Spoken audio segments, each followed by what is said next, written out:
Assalamualaikum warahmatullahi wabarakatuh. Kami dari kelompok 11 akan mempresentasikan materi tentang Pancasila sebagai paradigma pengembangan pertahanan dan keamanan. Kami kelompok 11 yang beranggotakan Sigit Doni Pramudia dengan NIM A31201962, Siti Baridah dengan NIM A31201473, Uma Naila Mufidah Husna dengan NIM A31201492, Vera Elvina dengan NIM A31201084, Windy Ayuwardani dengan NIM A312190.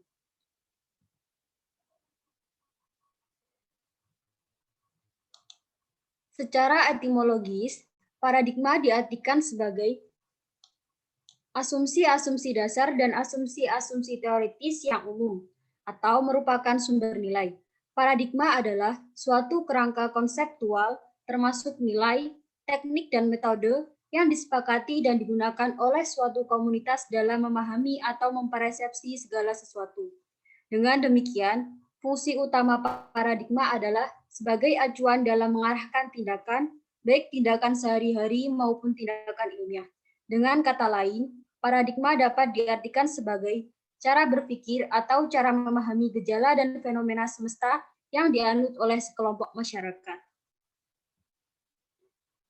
Fungsi utama paradigma adalah sebagai acuan dalam mengarahkan tindakan, baik tindakan sehari-hari maupun tindakan ilmiah.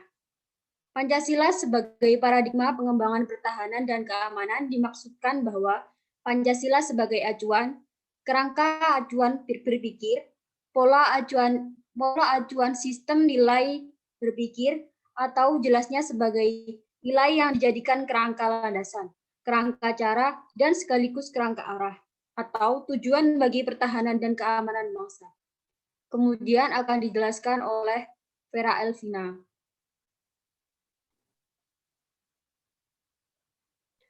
Salah satu tujuan bernegara Indonesia adalah melindungi segenap bangsa Indonesia dan seluruh tumpah darah Indonesia. Hal ini mengandung makna bahwa tugas dan tanggung jawab tidak hanya oleh penyelenggara negara saja, tetapi juga rakyat Indonesia secara keseluruhan. Atas dasar tersebut, sistem pertahanan dan keamanan mengikut sertakan seluruh komponen bangsa. Sistem pembangunan pertahanan dan keamanan Indonesia disebut Sistem Pertahanan dan Keamanan Rakyat Semesta atau disingkat SISHAMKAMRATA. Selanjutnya. Sistem pertahanan yang bersifat semesta melibatkan seluruh warga negara, wilayah, dan sumber daya nasional lainnya, serta dipersiapkan secara dini oleh pemerintah dan diselenggarakan secara total terpadu, terarah, dan berlanjut untuk menegakkan kedaulatan negara, keutuhan wilayah, dan keselamatan segenap bangsa dari segala ancaman. Meskipun sistem pertahanan dan keamanan telah diupayakan untuk dilaksanakan sesuai dengan Pancasila, namun masih ada penyimpangan. Selanjutnya, pengertian paradigma. Secara testimologis, paradigma diartikan sebagai asumsi-asumsi dasar dan asumsi-asumsi teoritis yang umum, merupakan sumber nilai. Dengan demikian, maka paradigma merupakan sumber hukum, metode yang diterapkan dalam ilmu pengetahuan, sehingga sangat menentukan sifat, ciri, dan karakter ilmu pengetahuan itu sendiri. Paradigma dapat diartikan sebagai keutuhan konseptual yang syarat dengan muatan ajaran, teori, dalil, bahkan juga pandangan hidup untuk dijadikan dasar dan arah pengembangan segala hal. Selanjutnya.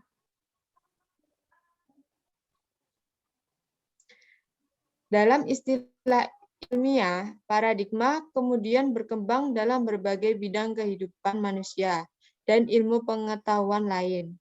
Misalnya politik, hukum, ekonomi, budaya, serta bidang-bidang lainnya. Istilah paradigma kemudian berkembang menjadi terminologi yang mengandung konotasi pengertian sumber nilai, pola pikir, orientasi dasar, sumber asas, serta arah dan tujuan dari suatu perkembangan, perubahan, serta proses pembangunan. Selanjutnya akan dijelaskan oleh Windy.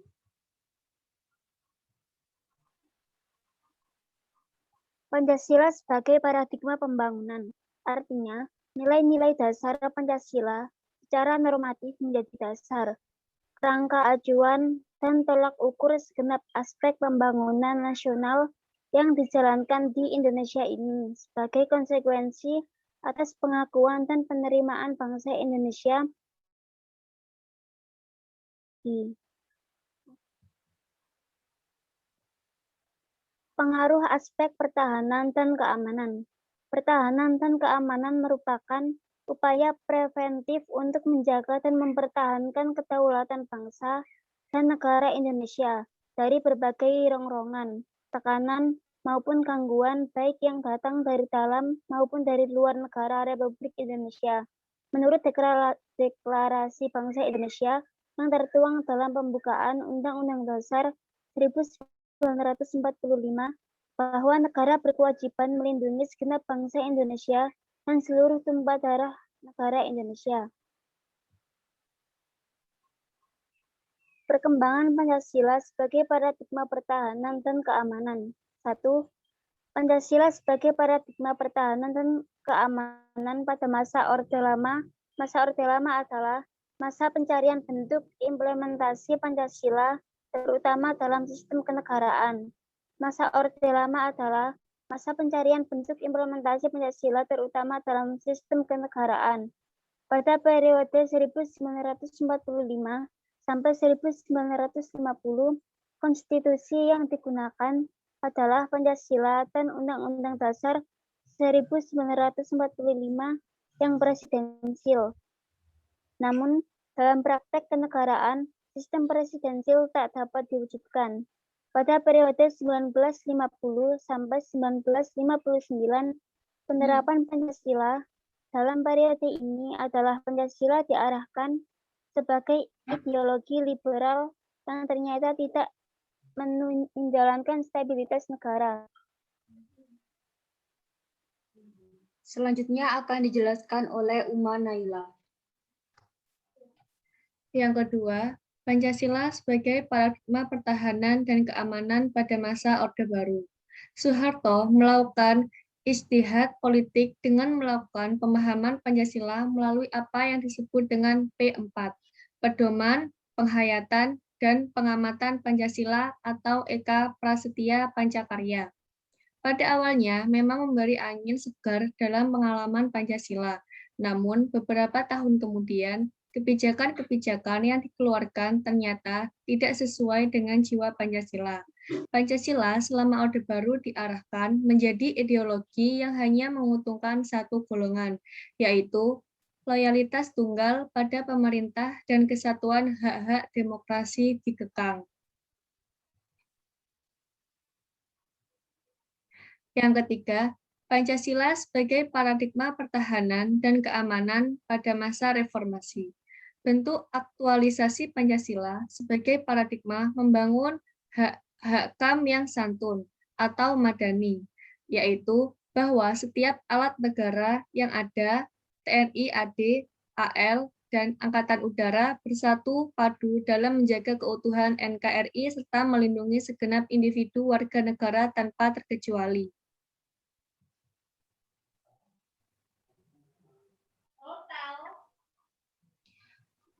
Poster kekuatan Hankam. Poster kekuatan Hankam mencakup struktur kekuatan, tingkat kemampuan, dan gelar kekuatan. Terdapat 4 pendekatan yang digunakan untuk membangun postur kekuatan Hankam, yaitu yang pertama, pendekatan ancaman, yang kedua, misi, yang ketiga, kewilayahan, dan yang terakhir, politik. Dalam konteks ini, perlu ada pembagian tugas dan fungsi yang jelas antara masalah pertahanan dan masalah keamanan. Pertahanan difokuskan untuk menghadapi ancaman dari luar negeri dan menjadi tanggung jawab TNI. Keamanan difokuskan untuk menghadapi ancaman dan gangguan dari dalam negeri, dan hal-hal ini menjadi tanggung jawab polisi.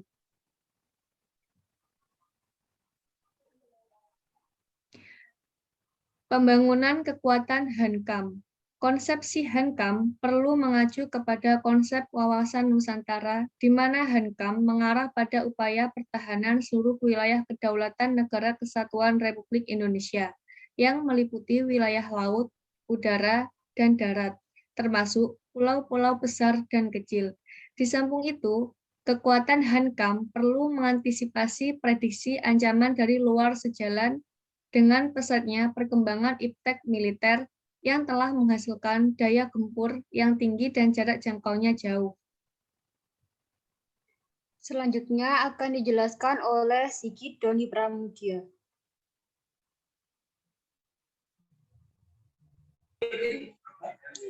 Implementasi Pancasila dalam pembuatan kebijakan dalam bidang pertahanan dan keamanan. Pokok-pokok pikiran persatuan, keadilan sosial, kedaulatan rakyat, dan ketuhanan yang Maha Esa, yang terkandung dalam pembukaan Undang-Undang Negara Republik Indonesia tahun 1945 merupakan pencaran dari Pancasila.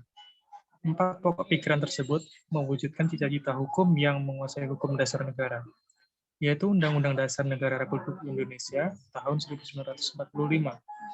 Penjabaran keempat pokok pikiran pembukaan ke dalam pasal Undang-Undang Negara Republik Indonesia tahun 1945 mencakup 4 aspek kehidupan bernegara, yaitu politik, ekonomi, sosial budaya, dan pertahanan keamanan yang disingkat menjadi Polok Sosbud Hankam. Aspek pertahanan keamanan dituangkan dalam pasal 27 ayat 3 dan pasal 30 dalam kurung Bakri 2010-2276. Pasal 27 ayat 3 menetapkan bahwa setiap warga negara berhak dan wajib ikut serta dalam pembelaan negara. Dalam ketentuan ini, hak dan kewajiban warga negara merupakan suatu kesatuan, yaitu bahwa untuk turut serta dalam bela negara pada suatu sisi merupakan hak asasi manusia. Memperhatikan tujuan negara untuk melindungi segenap wilayah dan bangsa Indonesia. Pertahanan dan keamanan negara diatur dan dikembangkan menurut dasar kemanusiaan, bukan kekuasaan. Sistem pertahanan dan keamanan negara. Pengembangan Hankam negara bertumpu dan berpegang pada pendekatan historis. Sishankam Rata. Sishankam Rata yang kita anut selama ini adalah sistem pertahanan dan keamanan negara yang hakikatnya adalah perlawanan rakyat semesta. Dalam arti bahwa kemampuan penangkalan yang diwujudkan oleh sistem ini sepenuhnya disandarkan kepada partisipasi, semangat dan tekad rakyat yang diwujudkan dengan kemampuan bela negara yang dapat diandalkan. Kesemestaan ini harus dibina sehingga seluruh kemampuan nasional dimungkinkan untuk dilibatkan guna menanggulangi setiap bentuk ancaman, baik yang datang dari dalam maupun luar negeri. Kesimpulan. Pancasila sebagai paradigma pengembangan pertahanan dan keamanan. Dimaksudkan bahwa Pancasila sebagai sistem nilai yang dijadikan kerangka landasan, kerangka cara, dan sekaligus kerangka arah atau tujuan bagi pertahanan dan keamanan bangsa Indonesia. Pengembangan pertahanan dan keamanan negara Indonesia yang baik adalah dengan tetap bertumpu dan berpegang pada pendekatan historis Sishankam Rata. Dalam arti bahwa kemampuan penangkalan yang diwujudkan oleh sistem ini sepenuhnya disandarkan kepada partisipasi, semangat dan tekad rakyat yang diwujudkan dengan kemampuan bela negara yang dapat diandalkan. Sekian presentasi dari kami. Terima kasih atas perhatiannya. Kurang lebihnya mohon maaf. Semoga bermanfaat untuk kita semua. Wassalamualaikum warahmatullahi wabarakatuh.